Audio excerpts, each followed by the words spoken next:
அன்பிற்கினியவர்களே, ஆலயம் என்பது மனிதன் இறைவனோடு உறவாடும் இடம். நம் எண்ணமும் இறைவனின் எண்ணமும் இரண்டர கலக்கக்கூடிய அரங்கம். இந்த எருசலேம் கோவில் யூத மக்களின் ஒற்றுமையின் சின்னமாக இருக்கிறது. ஆண்டவரே, உம் இல்லத்தில் வாழ்வோர் பேறு பெற்றோர் என்று புகழப்பட்ட ஆலயம் இன்று இறைச்சலோடு கோயில் வளாகம் சந்தையாக காட்சி அளிக்கிறது. வணிகத்தலமாக கண்டதை இயேசு சினம் கொள்ளுகிறார், மனம் குமுறி அழுகிறார். இறைவனின் பிரசன்னம் எங்கே போனது? கடவுள் பயம் எங்கே இருக்கிறது? புனிதத்தின் வாயில் எங்கே அமைந்திருக்கிறது என்கிற பல்வேறு கேள்விகள் இந்த நற்செய்தியின் வழியாக நமக்கு முன்பாக வைக்கப்படுகிறது. இறைவாக்கினர் எசையா மிக அழகாக சொல்லுகிறார், என் இல்லம் இறைவேண்டலின் வீடு என்று. நாம் அனைவரும் இறை வார்த்தைக்கு செவி கொடுக்கிறோம், ஆனால் ஒருபோதும் சீடராக மாறுவதில்லை.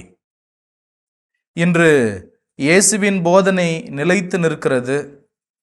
என் குரலுக்கு செவி கொடுங்கள், அப்பொழுது நான் உங்களுக்கு அரணாயிருப்பேன், நான் உங்களுக்கு பாதுகாப்பாயிருப்பேன், நான் உங்களுக்கு கடவுளாயிருப்பேன் என்று எரேமியா நூலில் வாசிக்கிறோம். இறைவன் வாழும் இல்லம் புனிதமானது.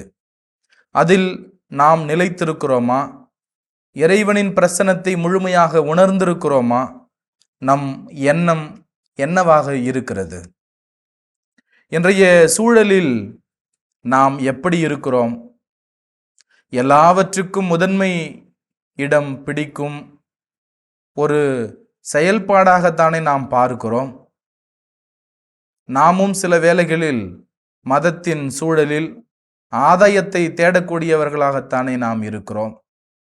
இன்று ஆண்டவர் சாட்டை எடுத்து அடிக்க காரணமும் இதுதான். என் தந்தையின் இல்லத்தை கல்வர்கள் குகைகளாக மாற்றாதீர்கள் என்பதையும், கொள்ளையடிக்கும் குடியிருப்பாக இதை ஒருபோதும் மாற்றாதீர்கள் என்பதற்காகத்தான் சாட்டை எடுத்து அடிக்கிறார். இன்று நாம் என்ன செய்கிறோம்? நம்முடைய ஆலயத்திலும் ஆலய வளாகத்திலும் திருவிழா காலங்களில் தீர்த்தமும் எண்ணெயும் அலங்கார பொருட்களும் தகடுகளும் வெள்ளி தங்கும் வீடுகளை வாங்குகிறோம், விற்கிறோம். இப்படி விற்பனை பொருட்களாக இந்த ஆலயம் மாறுவதற்கு காரணம் யார்? நாம் தானே. ஒரு சில நேரங்களில் நாமும் யூத எண்ணங்களோடு தானே பயணிக்கிறோம். இயேசுவின் போதனை எங்கே போனது? அவரிடம் இருக்கிற கடவுள் பயம் எங்கே இருக்கிறது? உண்மையிலேயே கடவுளுக்கு சான்று பகர நான் சீடனாக பயணிக்கிறேனா? சிந்திப்போம்.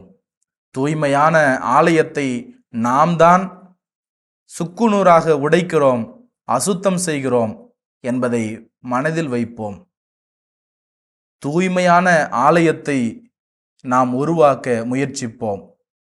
இந்த ஆலயம் ஆவியானவர் தங்கும் இல்லமான என்னுடைய உள்ளத்திலிருந்து துவங்கட்டும்.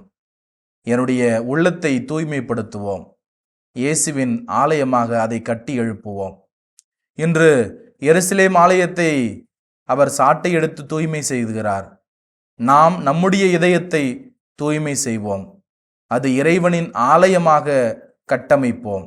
அதில் எந்த ஒரு தீய செயல்பாடும் இல்லாத வண்ணம் என்னுடைய சிந்தனையை நாம் மாற்றி அமைப்போம். இப்படிப்பட்ட புனிதமான இடத்தில் நாம் நல்ல எண்ணங்களோடு நமது ஆற்றலையும் பொறுமையையும் எண்ணத்தையும் தூக்கி பிடிக்கும் வண்ணம் நாம் கிறிஸ்துவுக்கு சாட்சியமாய் மாறுவோம். இறைவன் என்றென்றும் வாழ்த்த பெறுவாராக. இயேசுவுக்கே புகழ், இயேசுவுக்கே நன்றி. மரியே வாழ்க.